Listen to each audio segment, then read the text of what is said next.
já que a gente falou lá do Spook House lá, tu acredita na existência... Assim, Deus existe, ok. Anjos existem, ok. E a vida após a morte? Almas existem, ok. Onde eles estão? Na minha leitura da Bíblia, estou sendo muito honesto, estou falando por mim, a antropologia bíblica, ela coloca assim. Eu sei que isso aqui vai na contramão da maioria dos cristãos, mas eu penso assim. Deus, diz a Bíblia, formou o homem do pó da terra, Adão, por isso que o nome é Adão, Adamá é terra em hebraico, soprou-lhe nas narinas o fôlego de vida, e o homem passou a ser alma vivente, Nefesh Hayah. Então a Bíblia não falou que o homem passou a ter uma alma, passou a ser alma vivente. Então na antropologia bíblica, o que é a alma? A alma é a junção do corpo, da matéria, com o fôlego de Deus. Esse fôlego de Deus não é uma entidade. Isso aqui é igual o Ruach. Você entendeu? O Ruach, vento. Então Deus pegou o pó da terra, soprou nas narinas o fôlego de vida, e a junção dos dois produz a alma vivente. Seria como essa lâmpada que está aqui, que a luz é a junção da energia com a lâmpada. Se eu tirar a lâmpada, não tem luz. Se eu tirar a energia, não tem luz. Então a alma é a junção do corpo com o fôlego dado por Deus. Se eu tirar um dos dois, não tem alma.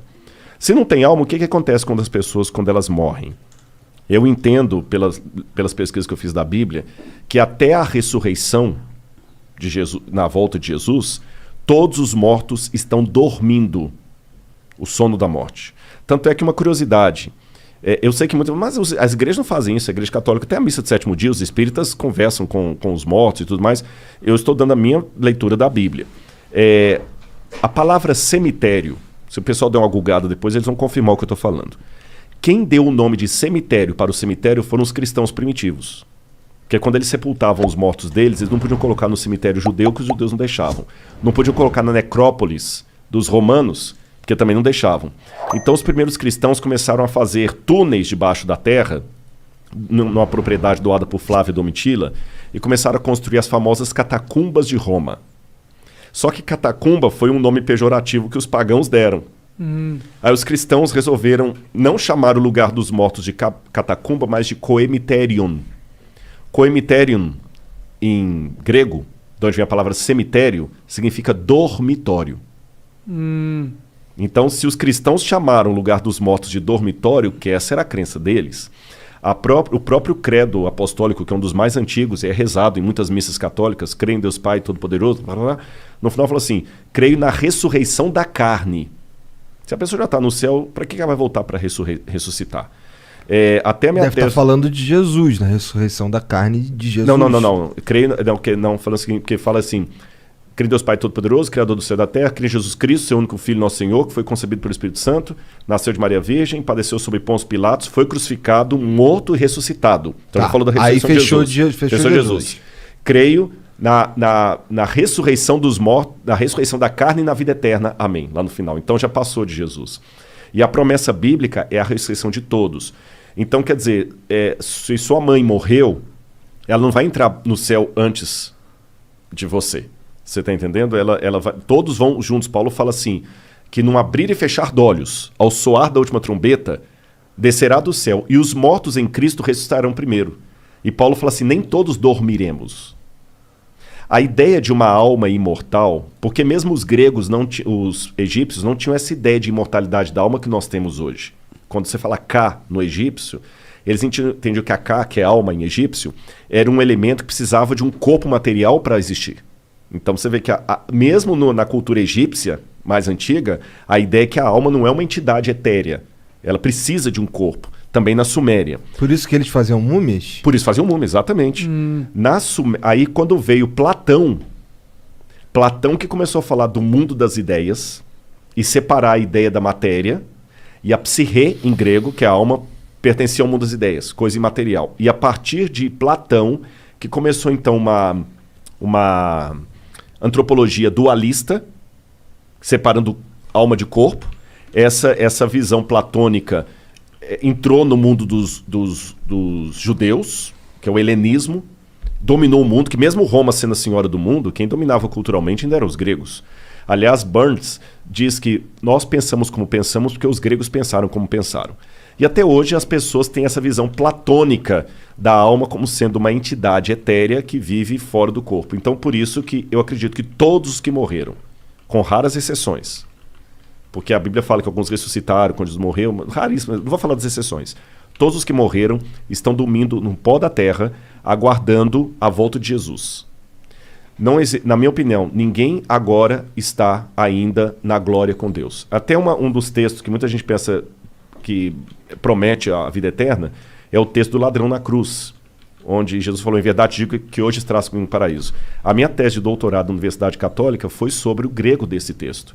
E eu descobri uma regra do grego ali, que quando o advérbio está entre dois verbos, ele qualifica o verbo da antecedência. E no grego, quando diz amen soi lego, met semeron esse ento paradeiso, em verdade digo, hoje estarás comigo no paraíso, não é que hoje ele iria para o paraíso. Hoje, enquanto eu te declaro isso, você vai comigo para o paraíso. Que era uma expressão idiomática do hebraico e do aramaico da época de Jesus. Estou dando um resumo assim, mas eu respeito as divergências de pensamento. Tem uma... A verdade é que a gente não tem essa certeza. Eu estou falando pela leitura bíblica, né? E a Bíblia proíbe consultar os mortos. A Bíblia fala que isso é abominação, Senhor. Quando Deus deu a ordem para os hebreus, falou assim, não haverá entre vocês quem consulte os mortos.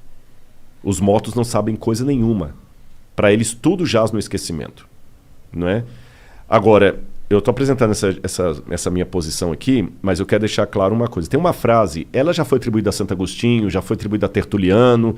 É difícil saber quem que é o autor de fato dela, mas eu vou citá-la, independente do autor, que ela é muito boa. Fala o seguinte, no essencial, unidade. No não essencial, diversidade. Em tudo, caridade. É assim que eu lido com a minha teologia. Tem coisas para mim que são essenciais, não está na mesa de discussão. Saindo da teologia para o mundo real. Se você quiser ter comigo uma opinião política, eu gosto do Bolsonaro, eu não gosto do Bolsonaro. Tudo bem. Agora, não está na mesa de discussão se o nazismo é uma coisa boa ou ruim. É verdade. Não, desculpa, isso aí nem me chama porque não está na mesa da discussão. Sim, o assassinato. O assassinato, estupro, legalizar o estupro, nem existe. Então, no essencial, você não pode ter o direito de ter sua opinião. No essencial, unidade. Porque quem está fora daquilo está louco. No que não é essencial, diversidade. Um vai ser de direita, outro vai ser de esquerda, um vai ser PMDB, outro vai ser PDT. Diversidade. Em tudo, caridade. E como eu sei que nem todas as coisas ainda foram reveladas, porque Paulo fala isso, hoje nós vemos como por um espelho, de maneira obscura, mas quando ele vier, o que hoje conhecemos em parte, esse ia gostar disso, que é aquele que você falou da ciência lá. Até o Renato Russo fez aquela música baseada no 1 Coríntios 13, né? Ainda que eu falasse dos anjos e dos homens, tem uma parte que Paulo fala o seguinte, hoje eu conheço em parte, mas quando ele vier, eu o conhecerei como também serei conhecido. Porque hoje vemos como por um espelho, obscuramente. Então até Paulo, apesar de ser um homem de fé, de convicção, que morreu por Cristo, ele trabalhava, ele não era cego para a possibilidade do equívoco. Vocês estão entendendo? Então, quer dizer, hoje eu sou muito sincero naquilo que eu creio. Eu creio na Bíblia, eu creio com essa visão que eu falei para vocês, mas como Cristo não voltou ainda, e eu estou conhecendo em parte, eu não posso julgar agora os sinceros a Deus por uma questão teológica, que tem às vezes uma pessoa que crê exatamente como eu e não vale nada.